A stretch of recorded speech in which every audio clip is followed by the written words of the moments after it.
Friends ಎಲ್ಲರಿಗೂ ನಮಸ್ಕಾರ. ಕವಿತಾ ಪಾಕ ಶಾಲೆಗೆ ನಿಮ್ಮೆಲ್ಲರಿಗೂ ಸುಸ್ವಾಗತ. ಇವತ್ತಿನ ರೆಸಿಪಿ ಸಿಂಪಲ್ ತರಕಾರಿ ಪಲಾವ್ ಮಾಡೋಣ. ರುಚಿಗೆ ತಕ್ಕಷ್ಟು ಎಣ್ಣೆ ಬೇಕಾಗುತ್ತೆ ಫ್ರೆಂಡ್ಸ್. ಇದು ಮಾಡೋಕ್ಕೆ ನೋಡ್ತಾ ಇರ್ಬೋದು. ನೋಡಿ ಎಲ್ಲ ಇದು ಬೆಳ್ಳುಳ್ಳಿ ಹಸಿಮೆಣಸಿನಕಾಯಿ ಇಟ್ಕೊಂಡಿದ್ದೀನಿ. ಇದೊಂದು 400 ಗ್ರಾಮ್ ಅಕ್ಕಿನೇ ಇದು ಹುಟ್ಟದ ಅಕ್ಕಿ. ನೋಡಿ ಸ್ವಲ್ಪ ಕೊತ್ತಂಬರಿ ಪುದೀನ ಇಟ್ಕೊಂಡಿದ್ದೀನಿ. ಪುದೀನ ಕೊತ್ತಂಬರಿ 2 ಇದೆ. Table spoon ಮೊಸರಿದೆ.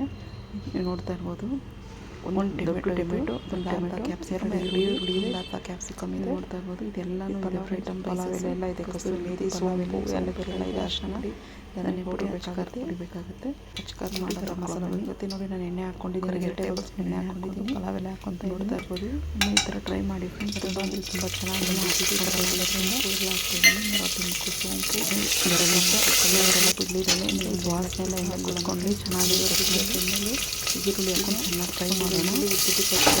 ಈರುಳ್ಳಿ ಹಾಕೊಂಡು ಕೆಂಪಾಗಿ ಆಮೇಲೆ ಸಿಂಪಲಾಗಿ ಹಂಗೆ ಮಾಡ್ಕೊಳ್ಬೇಕನ್ನು ಮಾಡ್ಕೊತೀನಿ. ಇದೇ ವಿಡಿಯೋದಲ್ಲಿ ನೋಡ್ಕೊಳ್ಳಿ. ತಗೊಂಡು ಹಸಿಮೆಣಸಿನಕಾಯಿ ಪೇಸ್ಟ್ ಮಾಡ್ಕೊಂಡು ಒಂದು ತರಕಾರಿ ಇದೆ ನೋಡಿ. ತರಕಾರಿ ಇಟ್ಕೊಟ್ಟಿದೆ. ಬಟಾಣಿ ಇರಲಿಲ್ಲ ಮಾತ್ರ ನಾನು ಹಾಕಿಲ್ಲ. ಹಾಕ್ಕೊಂಡು ತರಕಾರಿ ಫ್ರೈ ಮಾಡ್ಕೊಳ್ಳೋದು. ಫ್ರೈ ಆಗಲಿದ್ದು ಬೇಗ ಶುಂಠಿ ಬೆಳ್ಳುಳ್ಳಿ ಎಲ್ಲ ಹುರ್ಕೊಂಡ್ಬರೋಣ. ಬೆಳ್ಳುಳ್ಳಿ ಹುರ್ಕೊಂಡು ನೋಡಿ. ಈ ಕಡೆ ನಾನು ಹಸಿ ಬಜ್ಜಿನೂ ಮಾಡ್ತಾರೆ. ಸೌದೆ ಬಜ್ಜಿನೂ ಮಾಡ್ಕೊಂಡಿದ್ದೀನಿ. ತರ್ಬೋದು.